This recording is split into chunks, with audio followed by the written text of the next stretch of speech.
शेतकऱ्यांचे पैसे झाले नाही पाहिजे ह्या दुष्ट हेतून नरेंद्र मोदी यांनी पुन्हा 7 डिसेंबर 2023, 7 डिसेंबर ही तारीख शेतकऱ्यांच्या मनात इतकी कोरली गेलेली आहे.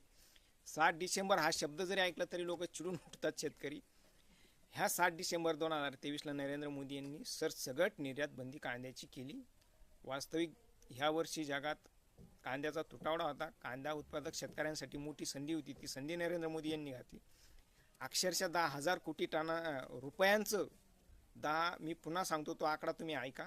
10,000 कोटी रुपयांचं शेतकऱ्यांचं नुकसान झालं या मतदारसंघामध्ये. आणि म्हणजे प्रत्येक शेतकऱ्याचा जर विचार केला तर प्रत्येक शेतकऱ्याचं 3 ते 5 लाख रुपये प्रत्येकी एका वर्षात नुकसान झालं. आणि शेतकऱ्यांचा अपमान करण्यासाठी त्यांनी जो अपमान निधी काढलेला आहे, त्याला जे सन्मान निधी म्हणतात, तो निधी फक्त यांनी 6,000 रुपये शेतकऱ्यांच्या तोंडावर फेकून मारले. अशा प्रकारे शेतकऱ्यांचा